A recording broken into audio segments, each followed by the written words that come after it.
नमस्कार, मेरा नाम डॉक्टर शिंजिनी पांडे है। मैं मुंबई में गायनेकोलॉजिस्ट और लैप्रोस्कोपिक सर्जन हूँ। इस चैनल के माध्यम से हम कुछ ऐसे टॉपिक्स डिस्कस करते हैं जो लेडीज़ की हेल्थ से रिलेटेड हैं। और इसके पहले का जो मेरा वीडियो था वो यूरिन की इन्फेक्शन लेडीज़ में स्पेशली इस पर था।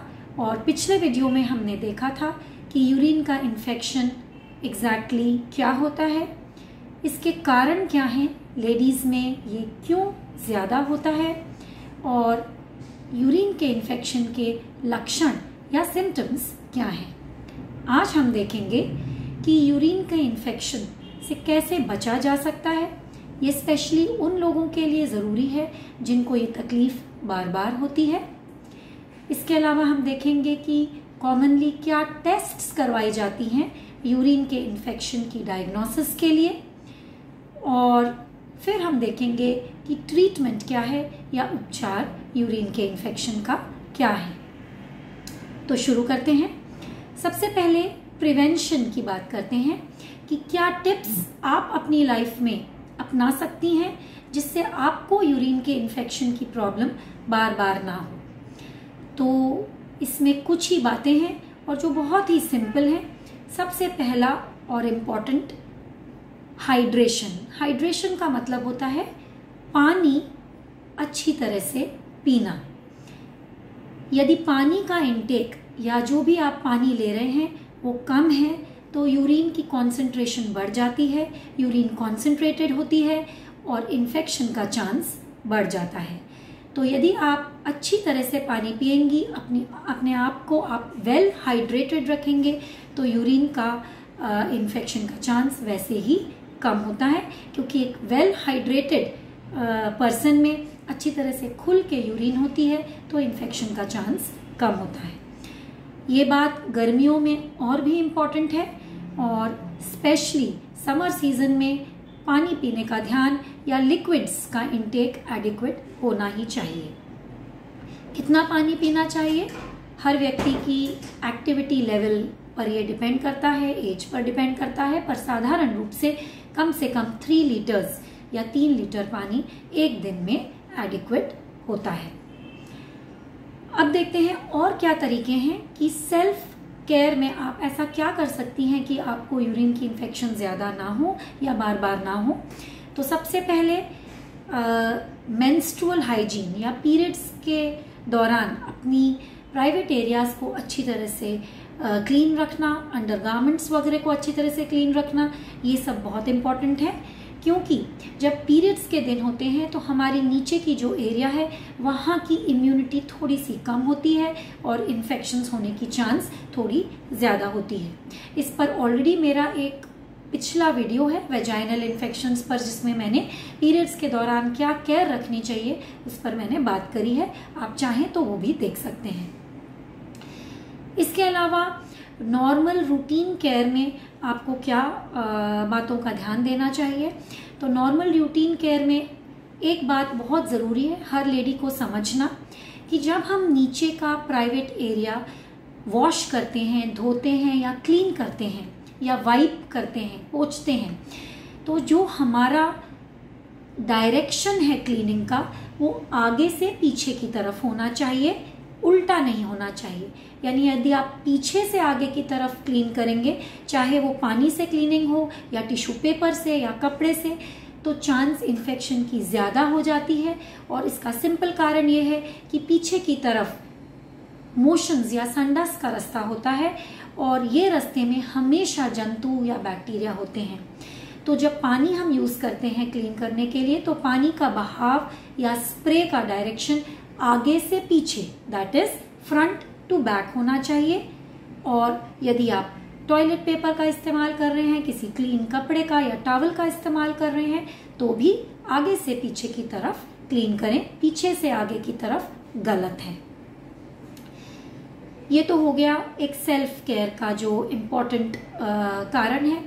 इसके अलावा बहुत बार ऐसा देखा गया है कि सेक्सुअल इंटरकोर्स के बाद यूरिन की इन्फेक्शन कॉमन होती है, इसलिए जितनी बार भी शारीरिक संबंध हो उसके तुरंत बाद यूरिन पास करना एक अच्छी आदत है।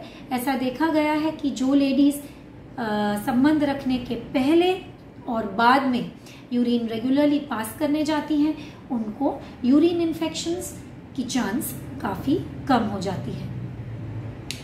फिर देखते हैं और क्या क्या आप उपाय कर सकते हैं। इसके अलावा जब भी आप टॉयलेट्स का इस्तेमाल करें तो ये ज़रूर इंश्योर कर लें कि टॉयलेट की सीट क्लीन है। आपके पर्सनल टॉयलेट्स हैं तो उसमें हाइजीन का आप ज़रूर ध्यान दीजिए। और यदि आपको ऑफिस के टॉयलेट्स या पब्लिक टॉयलेट्स का इस्तेमाल करना पड़ रहा है तो फिर आजकल बहुत सारे टॉयलेट सीट डिस्पोजेबल कवर्स आते हैं, डिसइंफेक्टेंट स्प्रेज आते हैं जो कि आप स्प्रे कर सकते हैं before using the public toilets.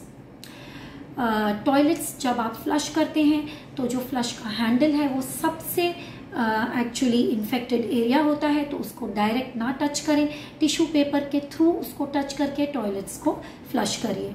यदि आप पब्लिक टॉयलेट्स नोटिस करते हैं कि गंदे हैं तो जो भी केयर टेकिंग स्टाफ है उसको इसके बारे में इन्फॉर्म करिए।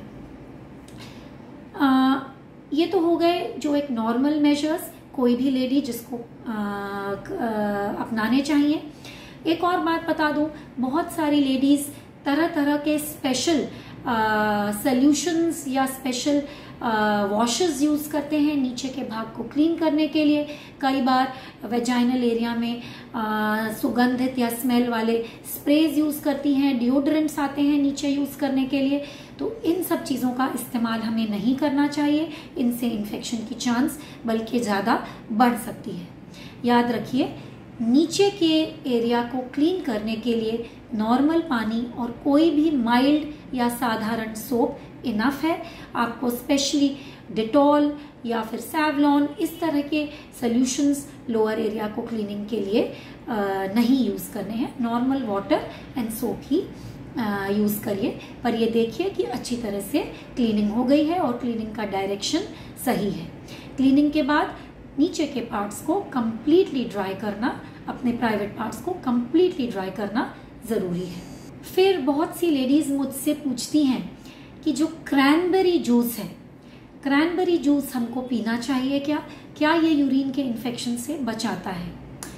तो देखिए, मैं ये कहूँगी कि बहुत ज़्यादा साइंटिफिक एविडेंस इस बात का कुछ एस्टैब्लिश्ड नहीं है कि क्रैनबेरी जूस यूरिन के इन्फेक्शन से बचाता है या उसको ट्रीटमेंट में हेल्प करता है।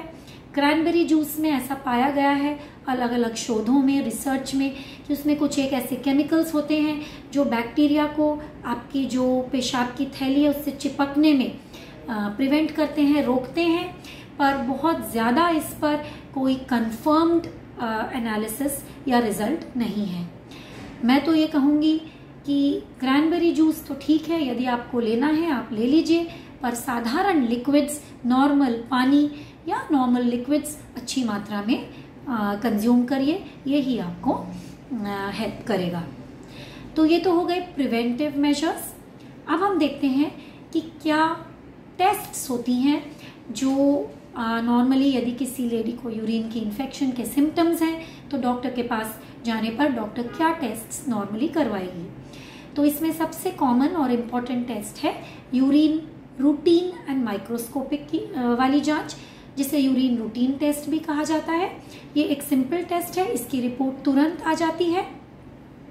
यूरिन इस टेस्ट के लिए देने के लिए आपको सिर्फ इतना ध्यान देना है कि जो नीचे का एरिया है वो क्लीन हो, उसको पहले पानी से या हल्के साबुन पानी से पहले धो लीजिए और यूरिन थोड़ी सी जाने दीजिए और फिर बीच के भाग की यूरिन कलेक्ट करिए। इसी तरह से एक दूसरी टेस्ट होती है जिसे कहते हैं यूरिन कल्चर एंड सेंसिटिविटी। तो ये जो यूरिन की जांच है, कई बार डॉक्टर्स ये भी करवाती हैं देखने के लिए कि कौन सा बैक्टीरिया है या कौन सा जंतु है जिसने पेशेंट को ग्रसित कर रखा है।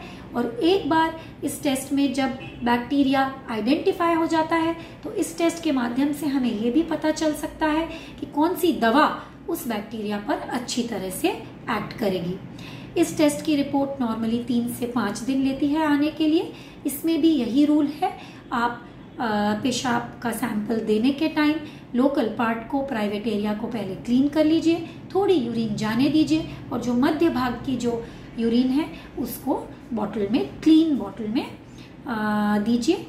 कल्चर की बॉटल स्पेशल भी लैब्स प्रोवाइड करते हैं, उसी में आप दीजिए। तो ये तो 2 टेस्ट हो गई जो बहुत कॉमनली करवाई जाती हैं। इसके अलावा कुछ ब्लड की टेस्ट हो सकती हैं जो आपके डॉक्टर कराएं, जिसमें से CBC की टेस्ट, सीरम क्रिएटिनिन की टेस्ट और बाकी और भी बहुत टेस्ट हैं जो आपके केस के अनुसार आपकी डॉक्टर डिसाइड करके आपको ब्लड की टेस्ट बताएगी। नॉर्मली इतनी ही 3 टेस्ट से यूरिन, साधारण यूरिन का जो इन्फेक्शन है उसकी डायग्नोसिस अच्छी तरह से हो सकती है, उसका ट्रीटमेंट भी अच्छी तरह से हो सकता है। लेकिन यदि आपके केस में आपके गायनेकोलॉजिस्ट को ऐसा लगता है कि इसके अलावा भी और जांच करानी ज़रूरी है, कोई और भी प्रॉब्लम है या प्रॉब्लम हो सकता है ज़्यादा है, किडनी पर भी इन्फेक्शन का प्रभाव उसको दिख रहा है, तो हो सकता है वो कुछ आगे की जांचें एडवाइस करें, जिनमें से सोनोग्राफी की जांच, किडनी और पेल्विक एरिया की सोनोग्राफी की जांच हो सकती है और कभी कभी किन्हीं कंडीशंस में हो सकता है CT स्कैन या MRI भी करवाया जाए। पेशाब की थैली में यदि काफ़ी इन्फेक्शन दिख रहा है और यदि कोई और प्रॉब्लम की शंका है तो कई बार एक दूरबीन की स्पेशल जांच होती है, जिसमें एक छोटी सी दूरबीन नीचे के पेशाब की जो मार्ग है या जो पेशाब की जो नली है उसमें से डालकर अंदर का पेशाब की थैली का एरिया की जांच करी जाती है और इसको हम बोलते हैं सिस्टोस्कोपी। इसके अलावा भी और कुछ जांचें होती हैं, लेकिन साधारण तौर पर यही मेन जांचें हैं।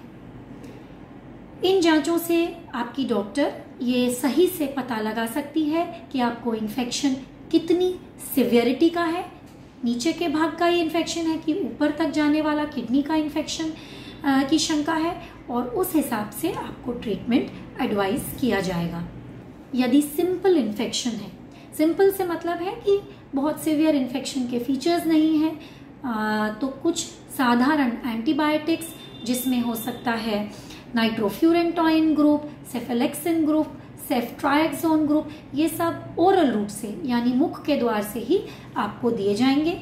इसके साथ कुछ और दवाइयाँ दी जा सकती हैं, जैसे जो दर्द होता है यूरिन के इन्फेक्शन को उसको कम करने के लिए, बार बार यूरिन जो आपको बार बार जाना पड़ता है, फ्रीक्वेंसी थोड़ी कम करने के लिए, और ये बहुत सारे नामों से आती हैं, इनके अलग अलग कंपाउंड्स होते हैं, अलग अलग केमिकल्स होते हैं। इसके अलावा यूरिन की जो पीएच है या एसिडिटी जो है उसको बढ़ाने के लिए कुछ सिरप्स आते हैं, जिसमें से कॉमनली सिटाल सिरप, सिट्राल का सिरप इजीली अवेलेबल है। ये एक चम्मच दिन में 3 या 4 बार आपको पीने के लिए कहा जाएगा। इससे आपको जो यूरिन में जलन की सेंसेशन होती है वो कम महसूस होगी। इस तरह से 5 से 7 दिन तक आपको ट्रीटमेंट दिया जाएगा। फिर यूरिन की रिपोर्ट रिपीट करी जाएगी। अगर वो नॉर्मल है, उसमें पस के सेल्स अब नहीं है, उसमें कोई ब्लड नहीं है या बैक्टीरिया का एविडेंस नहीं है, तो ट्रीटमेंट कंप्लीट समझा जाता है।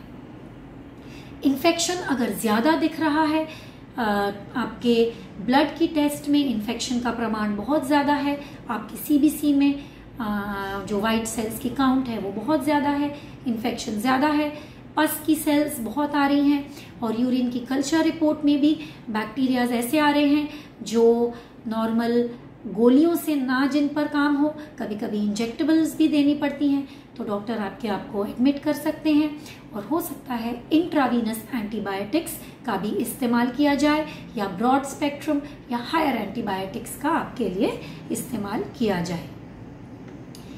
तो ये तो हो गई ट्रीटमेंट की बात। अब इसके अलावा एक और कंडीशन होती है जिसे कहते हैं रिकरेंट यूरिनरी इन्फेक्शन। तो रिकरेंट यानी बार बार होने वाला यूरिनरी इन्फेक्शन क्या है?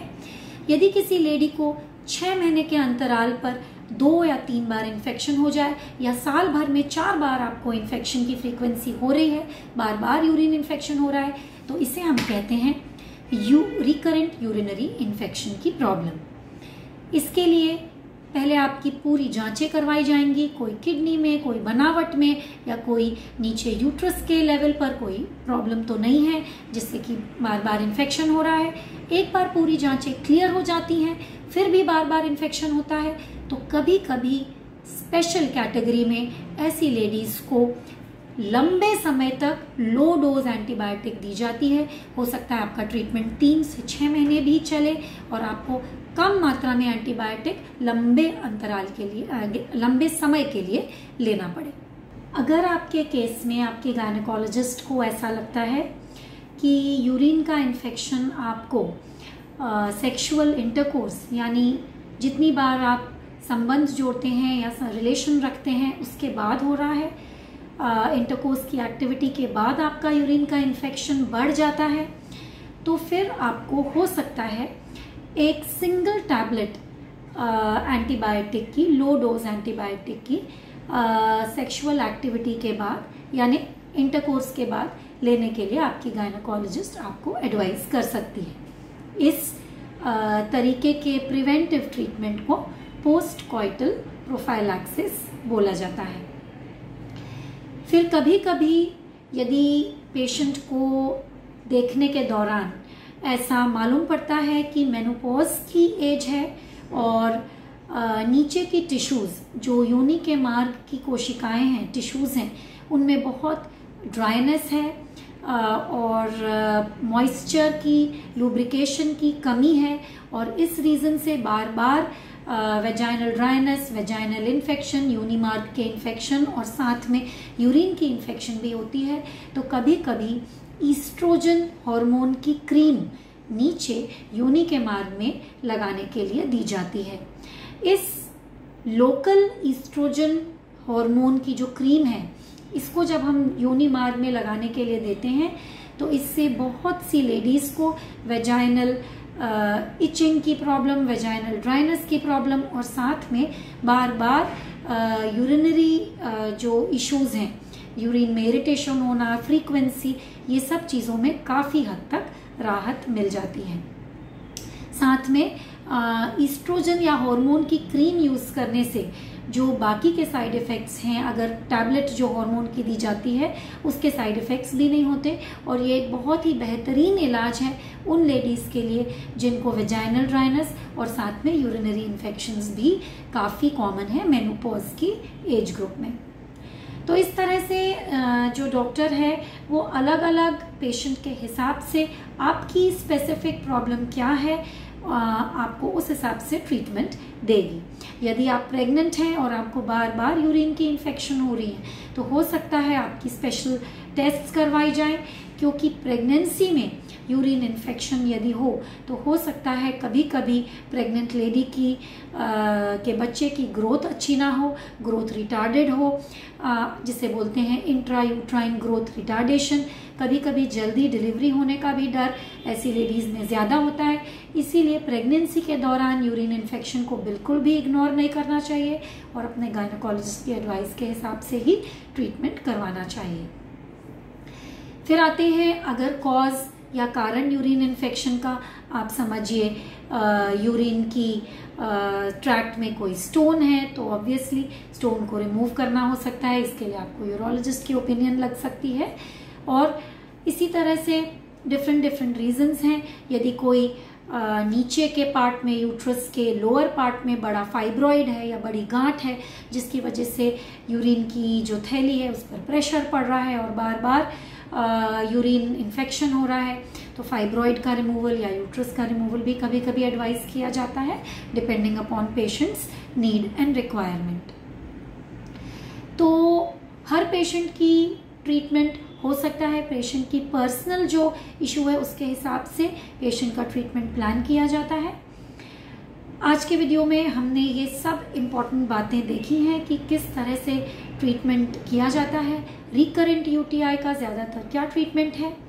लास्ट में बता दूं, एक अलग ही कंडीशन होती है जिसे बोलते हैं इंटरस्टिशियल सिस्टाइटिस या क्रॉनिक ब्लैडर पेन सिंड्रोम।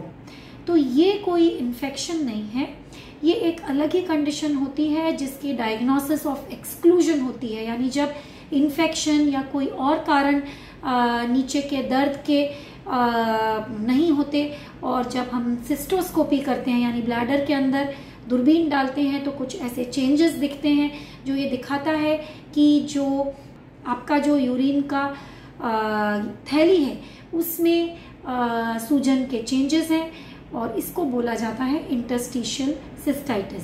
इसका ट्रीटमेंट बिल्कुल ही अलग है और इन्फेक्शन की कैटेगरी में इसको नहीं लिया जाता है। नॉर्मली इस तरह के पेशेंट को बार बार यूरिन पास करने में दर्द या नीचे पेल्विक एरिया में दर्द महसूस होते रहता है, पर इन्फेक्शन के टिपिकल सिम्टम्स नहीं होते हैं।